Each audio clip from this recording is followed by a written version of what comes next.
What's up, guys? It's Sam. I wanted to make a video today with the PlayStation launch starting tomorrow. Wanted to make a video that kind of went back to the beginning on Fishing Planet with some stuff I wish I knew before I started. So to kind of give you an overview on what this will be is if you've been playing a long time, you're probably not going to get anything out of this video. This is really just designed to help some of the people who are brand new to the game and some of the things I wish I would have done differently. If you are an experienced player and you're interested in buying DLCs, go to the end of the video. I tell you which ones to buy that are worth the most value to invest in if you decide you want to do that. Anyway, moving on. So if you decide to get Fishing Planet's obviously a free-to-play game that is not pay to win, but it's more like pay to be comfortable or pay to advance.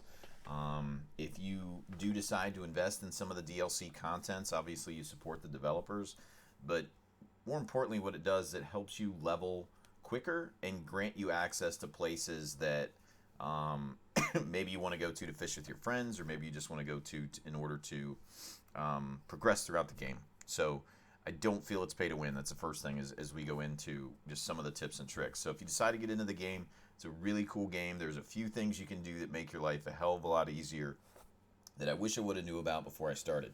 So, and some of the content's changed since I've started. So overall, just kind of going over the interface. I'm not going to go through this, each individual tab, but just kind of some quick tips on each piece. So as you look here on the map, this weather forecast is a general, not always right, but a general indicator on when some of the best fish activity to fish in for this particular area based off the weather.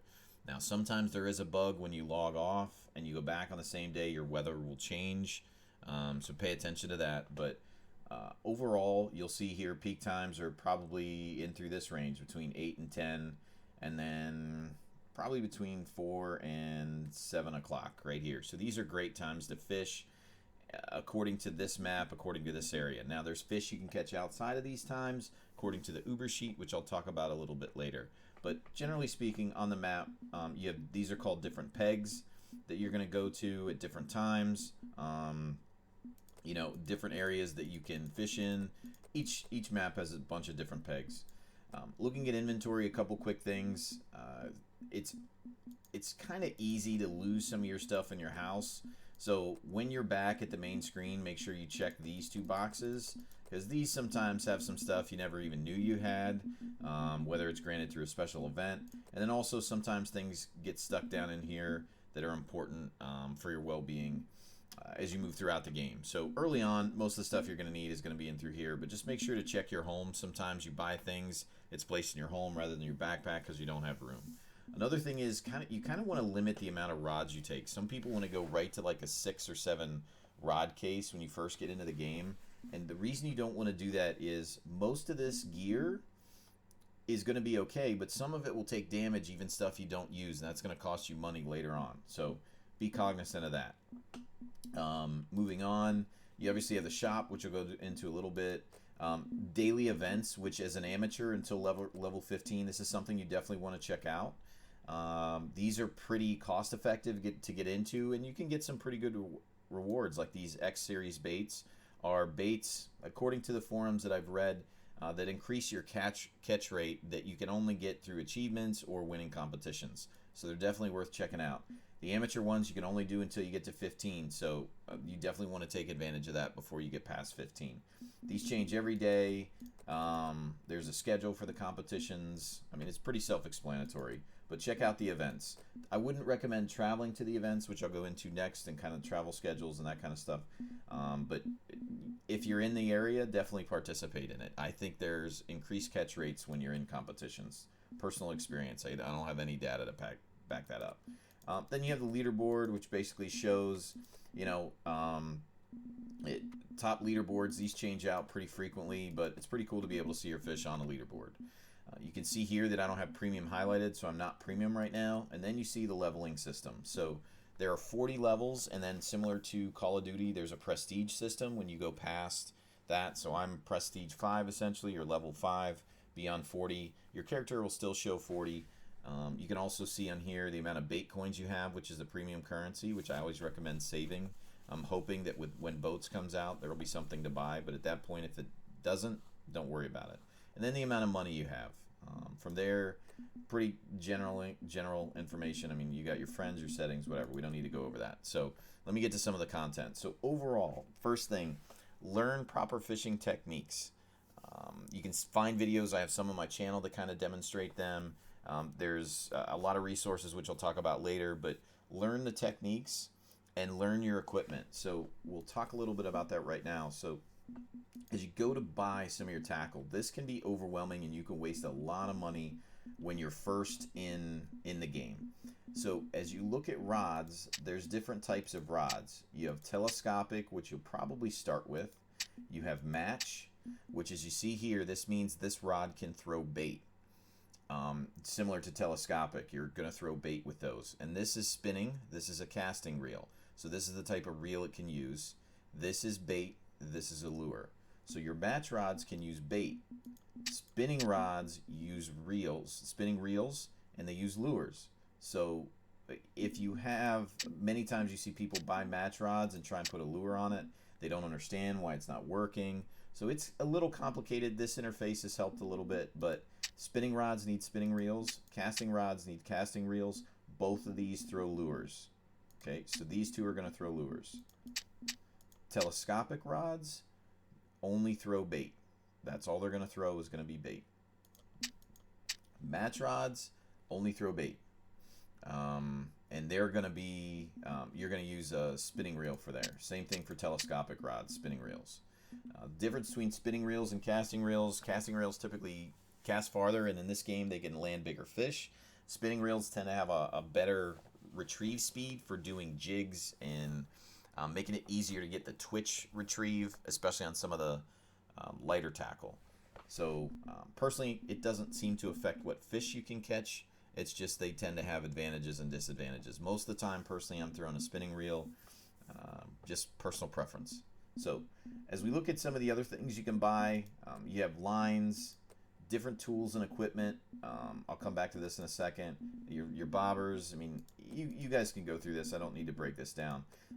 One of the things to be concerned with is the most important piece of your gear, in my opinion, is the fish net. And the reason why, or the keep net as they call it, why it's the most important is that it directly impacts how much money you can earn every single day.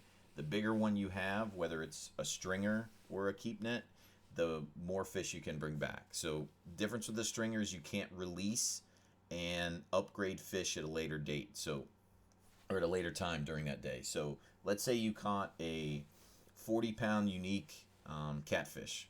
So you catch this 40-pound unique catfish, but your stringer's full. You can't replace any of those fish on there and keep that catfish.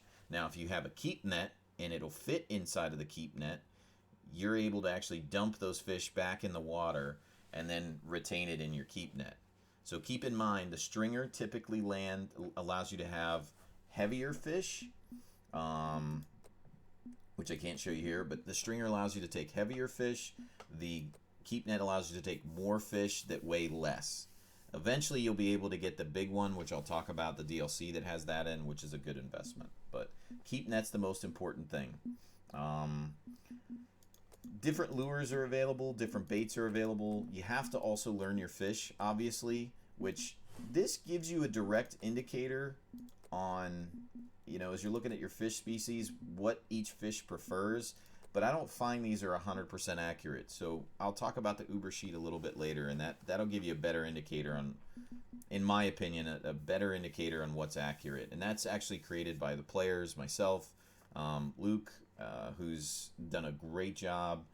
I'll link his information in the comments or in the description below, but he's done an amazing job at upgrading it, upgrading the Ubersheet, but we'll talk about that later. So a couple of things in early mistakes that, and I'll just go ahead and leave and take you to the map to show you, that a lot of early players make mistakes on. So early players, levels 1 through 10, want to hop around a lot. They want to go from Texas to Mudwater as soon as they can, and then Emerald Lake as soon as they can, but then they get bored or they don't catch anything, so then they go back, and all that happens is you're losing your money. I mean, you deplete a ton of money as a new player that way. So be careful with that. One thing to remember, these two, Mudwater and Lone Star, if you see here, the licenses are free, but those expenses add up pretty quickly as you begin to travel and level. So your first 10 levels, once you go to Emerald Lake, if you can get the lures to catch the walleye, like the spoons to catch the walleye, stay there for a while. On rainy days, you make a killing. But on non-rainy days, it's tough. So each place has a couple days out of the week when you're staying somewhere. That's another thing. You want to stay somewhere typically for 3 to 5 days in order to make the money back of what you're going to spend by traveling. So account for that. But once you get to Emerald Lake, you can get your bearings, catch quite a few walleye, and I think that's a really good spot to really begin to branch out. Once you get the walleye are a little more difficult fish to catch, but once you master that, you kind of have the concept of the game. So as you're going through and you're looking at, when do I want to progress? When do I want to progress? You want to be able to account for at least having a little bit of a budget for your travel, and then also the license fees as you're moving into these new places. So if you're not advanced enough to, for example, let's go to New York. If you're not high enough to buy an advanced license, you're really not going to make a ton of money when you go to that location. So make sure you're the high enough level to account for that. As you move into Michigan, you see you got to be in the 30s. Most of them pretty much align with the level to travel there now. It used to be a major issue, but make sure you've got the money to buy the advanced license and you've got the gear in order to catch the. So for example, the best way to put this would be you have to release all these fish on a basic license. Well, the fish you're really making money on are trophies and uniques most of the time. So you want to make sure that you have the gear to catch these fish before you're traveling and investing the extra money in the advanced license. Because if you can't catch these fish, in my opinion, there's no reason to travel to that location. So there are exceptions to that, of course, as you're going through, but for the most part, that's the rule I'd follow. Leveling can be a grind, and you don't necessarily need premium, but it can be a grind. So be prepared for that because it can take a little bit of time, especially over the first little bit as you're beginning to start your character and you're kind of short on gear. But overall, just try and be patient with these three lakes. Level 10 I wouldn't even worry about for a while. Try and fish, I'd say, up to 12 to 14 before you move on, and that's just, again, for new players. So as we kind of look at a couple of the other recommendations I'll make, if you buy your gear at the shop on the home screen, it tends to be more cost efficient, and if you catch fish with lures, it also tends to be more cost efficient. Remember, you got to buy the bait to catch the fish. I don't necessarily see an increased catch rate by using bait. Some people say that you can. I personally don't see it. You just have to be using the right lure, and I think it's just as effective, if not more so.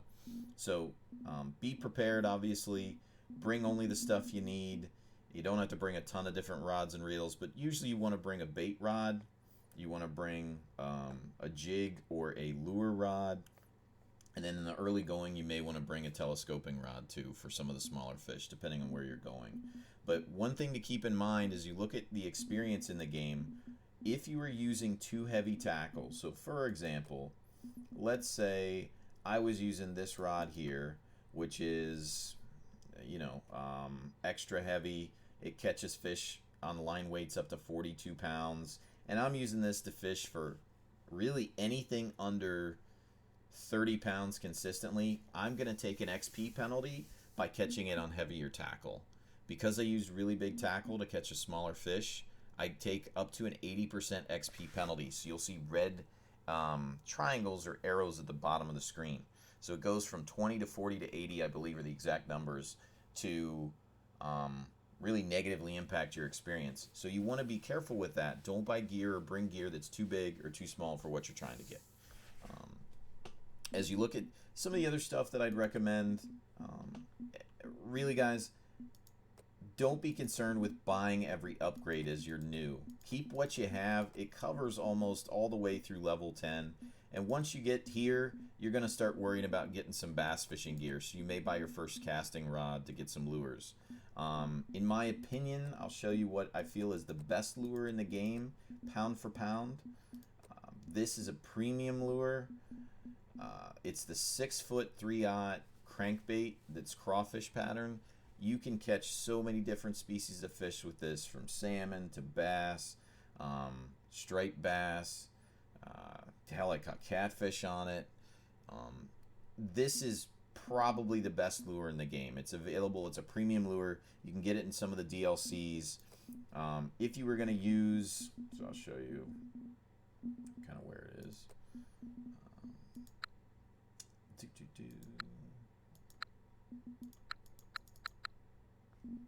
Here's the first level. You can buy it at level 18, or it's available in a DLC. If I would buy something, this would be something I'd buy, because I feel it's really effective on so many different species. It's worth a little bit of an investment at this level. But rods, reels, really anything else I don't know is really a necessity. The two most important things to buy, number one would be the best keep net you can get, which is the fish castle right here. It's locked to max level unless you use a DLC. So like I was saying before, it's not necessarily pay to win, but it can be pay to advance. So as you look at a couple other things I have that I just want to touch on. So there's a lot of DLCs available for the game. A lot of times they go on sale. The two DLCs that, in my opinion, are dollar for dollar the most important are the anniversary pack. Once you get to Squanchy Lake at level 26, that's what I call it. If you've seen Rick and Morty, you know why. Once you get to Louisiana at level 26, I feel that's a really good buy, because it includes a really big keep net, which is the most important part. You can buy that at level 1, and you'll get the big keep net, which is awesome, but you really don't need it. Like, you're not going to use the rod and reel that come with it, probably until you get close to Alaska almost, because most of the fish are not going to be big enough, and you'll be taking an XP penalty for it. The other one is, as you get like around the river here, North Carolina, and the Everglades, the Virtual Bass Open Pack is a good one to get, and that's because it gets you a couple different casting rods. You get access to that lure I just showed you. You get a couple little things that help, but I just feel that's a good place to invest. Is you can buy that one for about 10 or 15 bucks. The anniversary pack's about 10 or 15 bucks, and those are the two I'd recommend. You can get a few of the $5 packs that are effective.